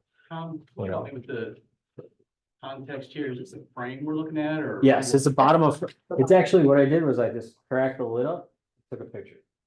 Oh, so this is the top. Yep, see, this is the bottom board. You lifted everything out. This is the bottom of the brood box. So I just lifted it up off the thing and took a picture. Okay. So you're looking at the bottoms of the frames right here. So this is because there's a gap in your bottom board, it gives them plenty of room for the shenanigans. So don't always assume that your bottom box is nice and clean. Your bottom box might be the one with queen cells, so you want to make sure you're looking. At a minimum, you can do this super easy. Just set your other boxes on top of your lid diagonally, so they don't stick as much. You can put your foot on it when you pick it up, but you can just crack that box at a minimum and look at it that way. I would recommend for most of you go through it and look, because you might have those queen cells up top of the frame or something like that. It might not always be easy to see. The other thing about diagonally, besides not sticking, is let's say you've got two deeps. It's early in the spring, they haven't moved anything down, and for some reason they've started the swarm action. And if you set that box on top of the lid without turning it diagonally, you're gonna smash those queen cells. Smash. Well, you'll smash bees at a minimum too. Yeah, So like I personally don't do it because I don't want to smash bees. And it's a pain to get it unstuck, right? So if I put it diagonally, I can put my foot on that lid when I lift up and take it off easy. Or I can take my hive tool and crack it loose and pick it up. Where if I put it down into that telescoping lid, I got a mess. I got 4 sides that are now stuck with propolis onto that lid. And trying to get it undone is a nightmare, and probably wind up boogering up your lid at the same time. So over here, I talk about light brood, dark brood. This is dark brood. So this is gonna be like hot cocoa, right? So dark brown kind of color right here. This is a beautiful frame. I forget if I think that's me holding it with Jim Wellwood. That might be Jim Wellwood, I don't know. But here you can see, this is something else to pay attention across the top. This is what you're gonna see inside of your hives right now. Like I just saw this when we were going through making splits on Arthur's, and I saw some on mine tonight. They're getting honey bound. This is honey up here. So they're running out of room for her to lay. I thought they always put that there when they had a brood frame. It depends on the breed. Yeah. So Italians will definitely make that crown usually across the top. Carniolans a lot of times don't. But if you start seeing like this right here, this is definitely honeybound, right? Because you can see down here, you probably can't from your seats, but right here is filled with honey. This is filled with honey. This is filled with honey, honey here and here. And then when you see when a brood emerges and they put, if you've got liquid in your brood frame and those little holes, And no larva. then, yeah. Yeah, that's a great point for sure. So this is a nice dark frame of brood. This over here, this is pollen, so this is a fall frame. I know exactly the yard that came from. So this is a fall frame with asters and goldenrod honey, right? You say it's honey bound, does it stay that way then, or did the bees clean out a frame and start over? Or- The bees will clean it out when they start to starve. Okay. If they don't, they're gonna keep running on honey and they're gonna swarm, because she's out of room to live. If that makes sense. Did that answer your question? You're saying to add more, you could add more frames to give them space to work. Yeah, so like right now, especially if you haven't done anything, you haven't put supers on, your outside frames are probably plugged with honey. In your brood chambers. Gotta get those out.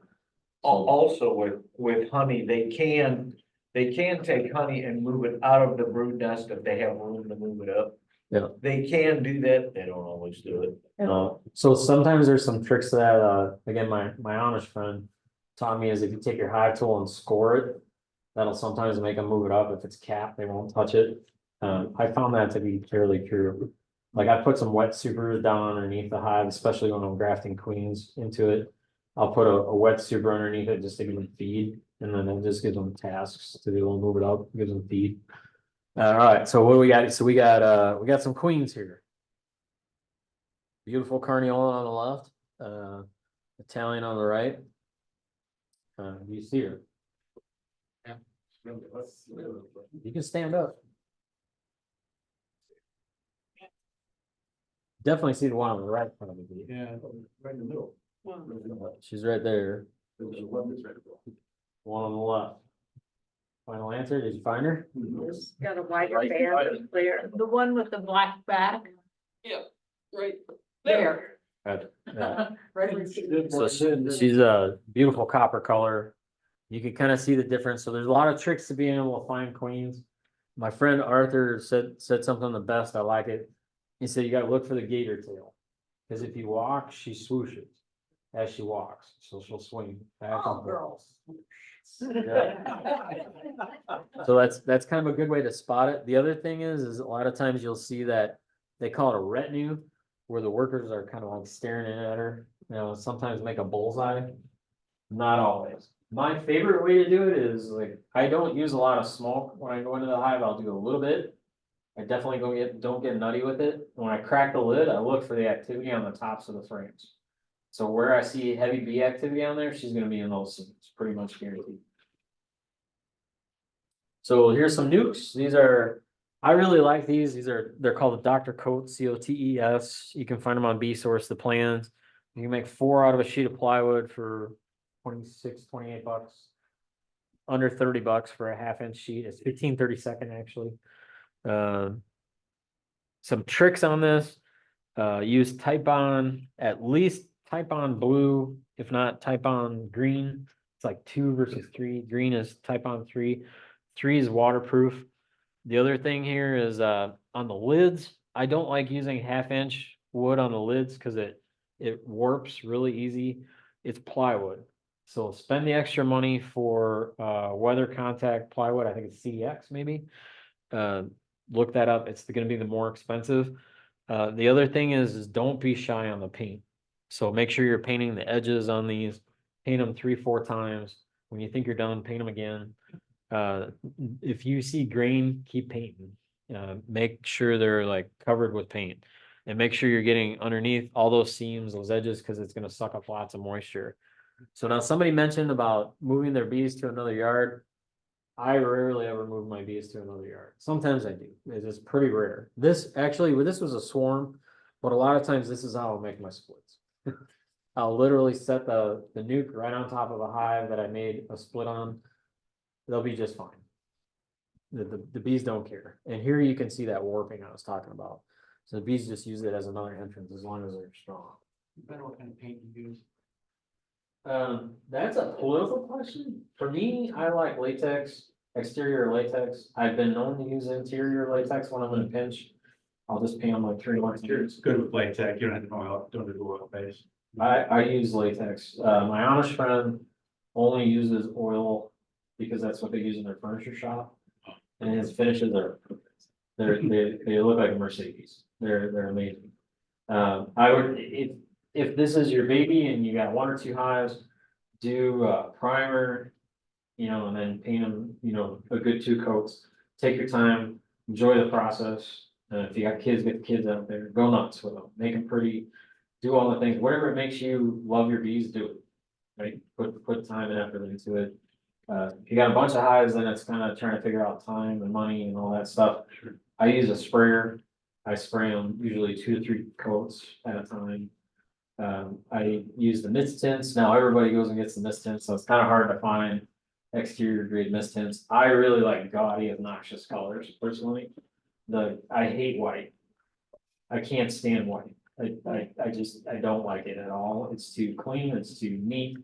And I don't like that. I like as obnoxious colors as I can find. I like darker colors, greens, yellows, reds, purples, you name it. For a while there, I got a ton of like Susan G. Komen pink.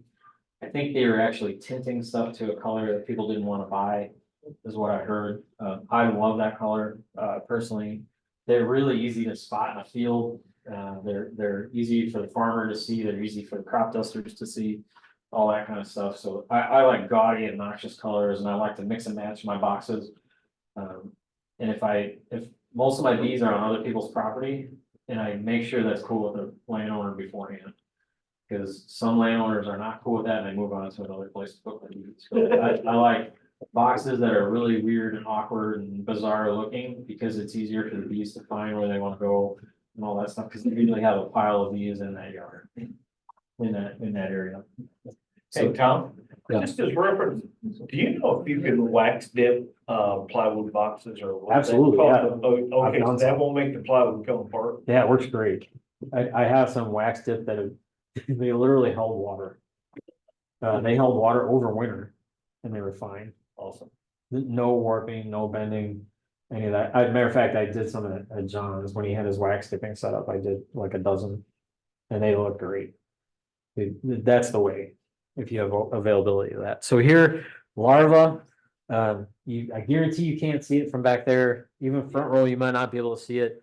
Nice, creamy larva right here. Older, younger larva right here. You can see where they're not really fat worms that fill up the whole cell. Over here, they're fat worms that fill up almost the whole cell.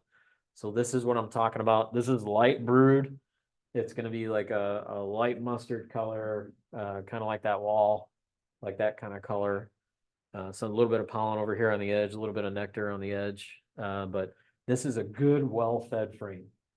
So that's a colony that is being fed well, or may not need to continue being fed. So here's a little bit of math. Times have changed dramatically, but it's still similar. So here's a dozen. I think these are quarts. Yeah, ball, regular mouth quart jars. $9.12. I think right now they're $13 or $14 in that neighborhood with tax. You can get them on sale. And then right here, sugar. This has gone through the roof. Sugar is now about 70 cents a pound, which probably isn't necessarily big. The bottom line is it's still cheap. So you can make a whole bunch of feed with this. This is what, 4, 8, 12. So 24 pounds of sugar. That's that whole case of jars filled with sugar and a little bit of extra. So this is my point here is that sugar cheap, bees are expensive. Here's how I did it.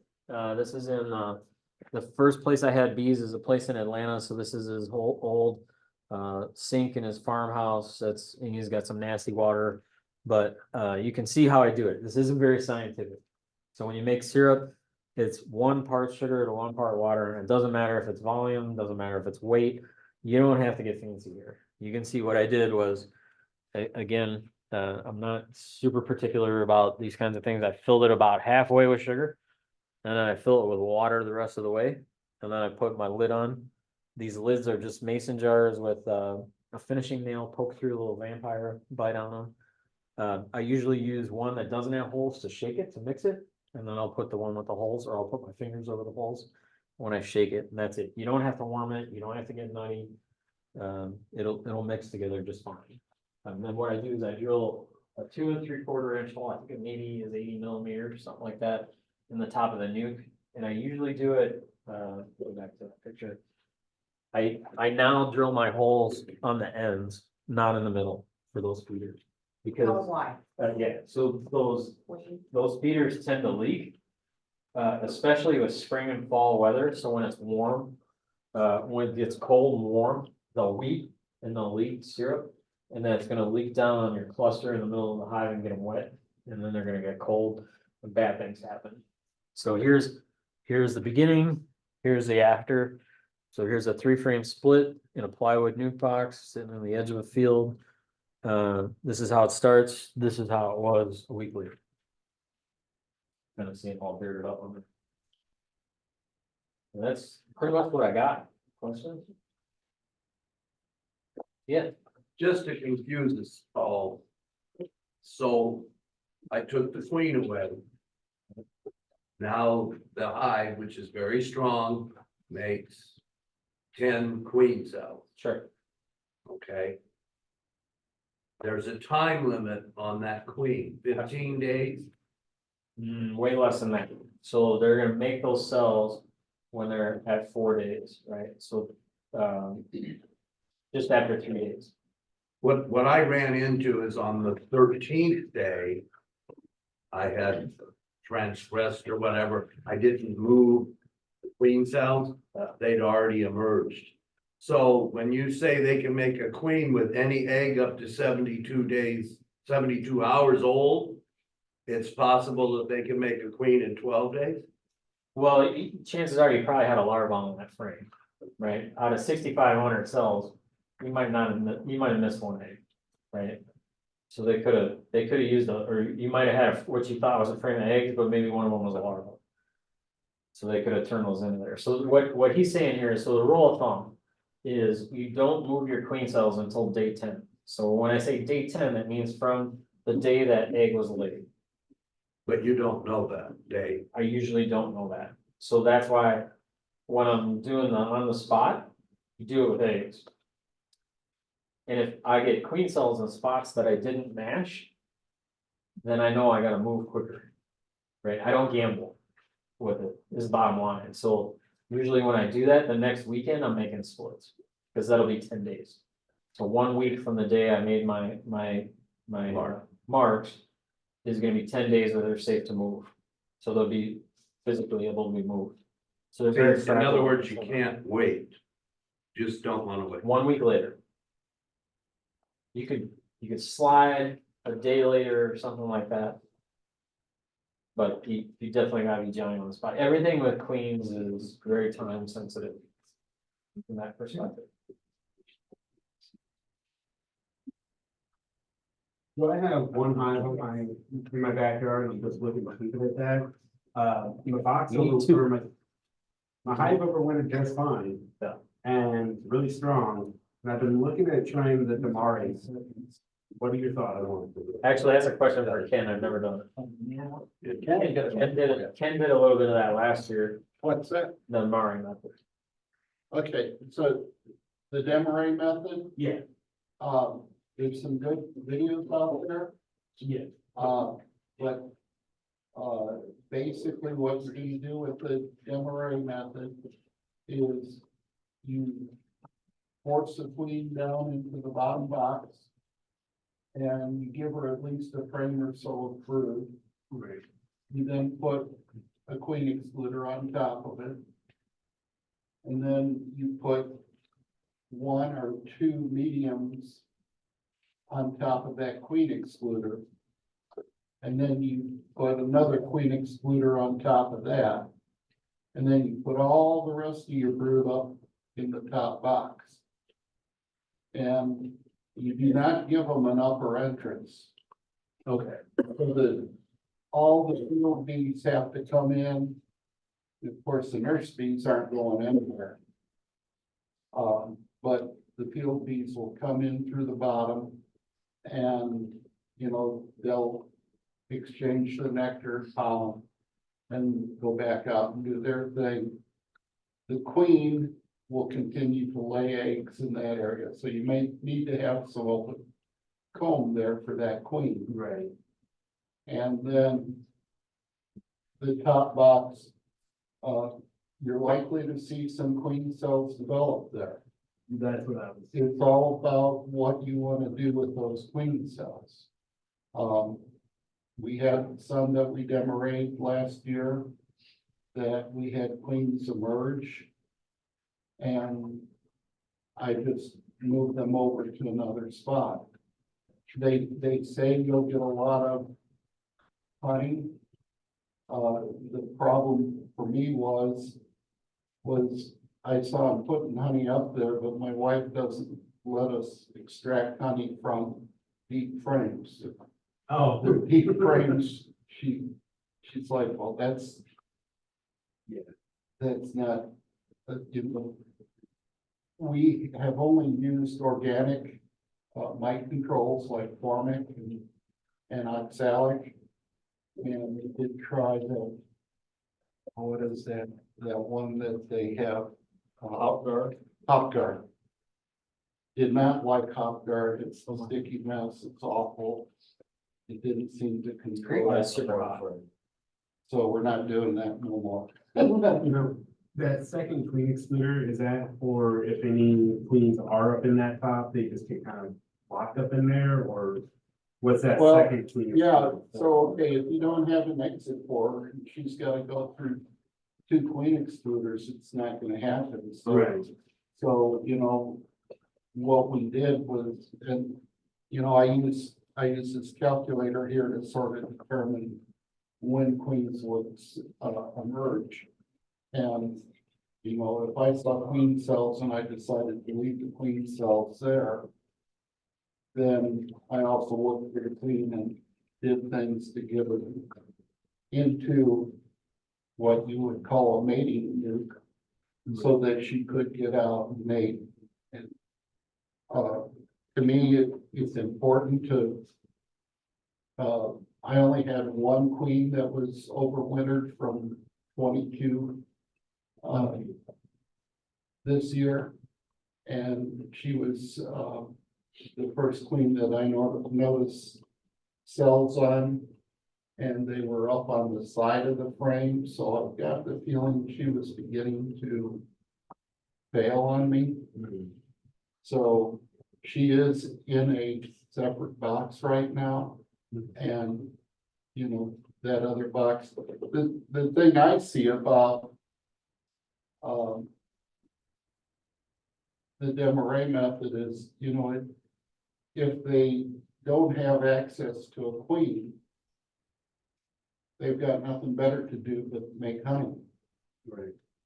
So, you know, like you can I've taken that queen away from its hive 18. So I've taken the queen from hive 18, put her in a separate box. She's got a few frames. I use what's called a support hive that has 2 4-frame boxes that can go off as a tower. And that queen, you know, has 3 frame or 4 frames there. But the rest of the hive, all they're gonna do is make honey. They've got medium supers on top, so you know, they'll be working on producing honey, and when that queen emerges, you know, 3 weeks, then she'll start laying. Okay.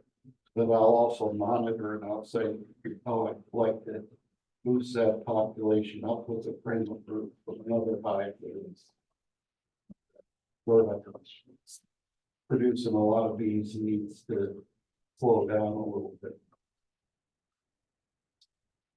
So when I was talking about purple-eyed pupa, that's a purple-eyed drone pupa, right there.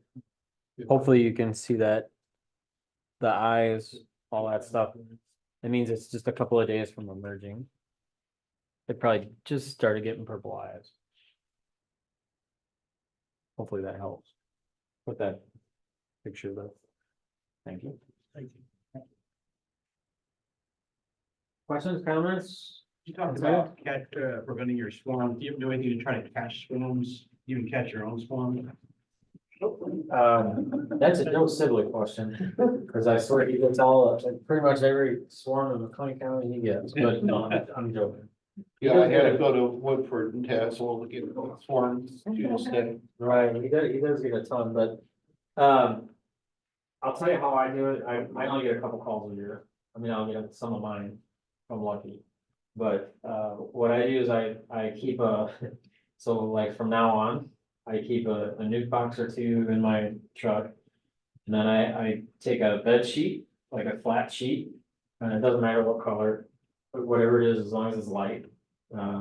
I lay the sheet down on the ground, and then I put my nuke with some frames of comb in it, at least one frame of comb, preferably more, but the rest filled with foundation, so like ready to go. Entrance open, and then I shake the bees down onto that sheet, and they march into the hive. I sent a I kid you not. picture to the email here of our swarm yesterday. Yeah. Oh. So it's going on there. Now, what I do, so I take my comb, There's lots of tricks. yeah, there is, and so like I had one down on the ground, I took my frame of comb, just laid it on top of the swarm, they crawled on it, flipped it over, crawled on it, put that in the box, another, they had comb and comb. And about 3 or 4, then I kind of looked and see if I had the queen, and then I. One of them's So then, bees. like the 4th one, I do that, but then shake it in the box, so they would climb under the comb. I got you.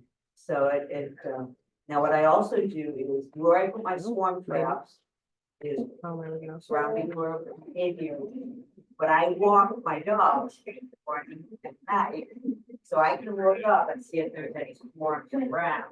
Because a lot of times they like 4 o'clock in the afternoon. I've had them as late as 8, then 8 at night in a honey locust, which is called dogs. I'm not sure who had more of the bees, but the 3. Okay, what's it up to? Deals. Wow. Cause there's one of Where me I- shaking them down into the box, and then there's another one that's just a photo of the box. So I put them where I can manage right now. I can get, I have like an RTV, I back it up, I say in the bag. It's not here. Hear it, can't see it. Yeah, it's a good thing to make Try a just few the swarm picture one. traps Yeah. and put them out. You know, like, sort of like Yeah, that'll show the our property, there's a sideways. line of trees like this and. Let me get it to go the other way. Here, so I make sure there's a swarm trap here and a swarm trap in the orchard. Yeah. And then a swarm trap off to the west of the apiary. And there was one year. I Anyway, you went gotta up, tilt your there head and was see how many 15 different of our own bees we I- got I- to keep. apiary, That was pretty a much lot. half. I don't see a lot. Swarms on my property. So basically, I put those traps, like And one you caught tree them, has had 3 they swarms. just swarmed for a that trap. box or? No, Not they very tree. Oh, and you should go So now. he's Cool. around. Like if you, It Like was, one through it's three, like and then, but that's. if you wanna learn that's about down. swarm trapping, look up, the guy who wrote Honeybee Democracy, Tom Seeley. He's got a really good book on it. And Larry Connor has a good one too, called Swarm Catching, something like that, something clever. Dr. Lawrence Connor is his name officially. He's got some good tips on there. There's also, you can Google Cornell University swarm traps and you'll get a PDF that's 20-ish pages that tells you everything that you need to know. That tells you like the size of the swarm trap. I think it's like 20 liters is the ideal size that they found. Tips and tricks, where to put it. If you're a deer hunter or you know any deer hunters, wherever you're gonna shoot a deer is where you wanna put a swarm trap. So your funnels, pinch points, saddles, same spot, because all animals use the least amount of activity. They wanna use the least calories when they're doing anything, so they're gonna take the easy route through stuff, so pinch points, funnels, saddles, pumps, same thing. That's it. Previous places you've had a swarm, Like, Yeah, we do yeah, storm find a victory. swarm, definitely put one Yeah. up there. There's lots of tricks. There was a guy, did something super clever. I just don't have the time for it, but he took mason jars, just like I showed you those feeders. And then he strapped them on the trees, and then the ones that were empty. Were where he knew there was honeybees, and that's where he put swarm traps. I mean, definitely make sure that you're not leaking. Have either of those swarm books in our library? I didn't see them, I just looked real quick. Sometimes it's hard to find them in that. The Cornell one's free online. There's one, the swarm from the life of the bee. and If you then message another me, one, I'll send you a swarm. link. Okay, thanks, appreciate it. Or text. Okay, what was his name, Tom, what? Tom Seeley, Honeybee Democracy. I think it's what- There's another guy too. His name, it's a green book. Maybe Google swarms, you'll find it, but, Larry Connor's books are all very, very good. They're some of my favorites. They're easy reads for the most part. The one on bee genetics, that one's a tough read, but his others are small, thin books, easy to read. There's some good guys there. So here you can see, You have to This- turn your head sideways. this is what she's doing here, is she put a tarp down, shook the bees, you can see the branch underneath there. And then they just march into the hive. I thought, Except then they kept going back up in the tree, because the queen was. you gotta probably shake still them up there. again. So we shook them again, and we made sure there was, drawn comb in there. But then we also put a frame of eggs and larvae from one of the other hives, because we found that sometimes the swarms will be like, I don't really like this place, and they leave, but if you put babies in there, they don't leave. Yeah, They'll stay in your box. frame of brood for sure. Yeah. It's definitely a good tip there. They'll stay put. So anybody that got packages, that put packages in, you should be treating with oxalic acid this weekend. So that way you'll get a good mite kill. What about a 5-foot like I got last week, they should have used it, they kept the white treatment. So then you gotta use the right mite treatment for the situation. So if you use oxalic acid, you gotta do it a bunch of times in a row, like a couple days apart. At least 3 times, if not 5 times, because all the acid treatments have to have contact with the mite. So mites live underneath the cap. That's next month's conversation. We'll nerd on it for like 2 hours, but you gotta be able to touch the mite with the treat. With acids, so whether that's oxalic. or- Is a single formic approach too much for a nuke? Well, you have that in a Kim tender. frame deep, yeah, wait till September. I will. Wait till I do If you're treating for mites in September, you're too late. it, okay, August or whatever. Too late. So the spoiler alert for next month is you dial back 3 generations of bees from the frost date. So frost date's second week of October, 10th, 15th-ish, something like that. You dial back 3 generations, so what is that, 21 times 3, 63 days. Back from that, it puts you spoiler alert, early August, right? I go earlier than that. Personally, I do it in July, so as soon as my bees go into dirt, I pull the honey. I hit them hard for mites, I make splits, or I make splits and then I hit them hard for mites. Okay. For my winter. So then I feed them, so I don't have trouble with get feed. And then I get lots of strong, healthy bees to go. That's what's. He's the best guy to talk to. Yeah. So he's got my treatments now at home. Yeah, as long as you don't get lazy and do the light treatment. And you don't buy an Apivar that's out of date, right? What's that? You don't buy out of date Apivar like I did. Yeah, that's, well, even in date, April, they say. There was a rumor that it was just a bad batch that year. It could be, you can tell I've actually bought some Apivar this spring and put in my hives, and you can tell they reworked it because. You know, I mean, you're really having to rip those things apart, now they come right apart.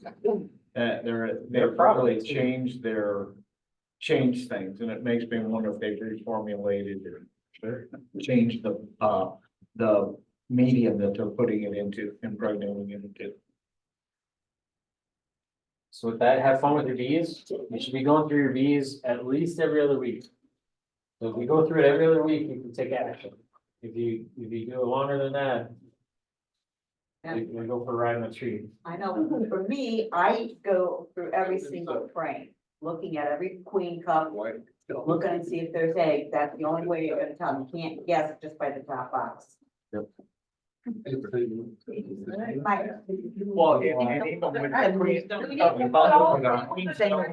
They were all, they got. I watched the video. Good night, everybody online. Yeah. I told them I wanted to go through and really, really.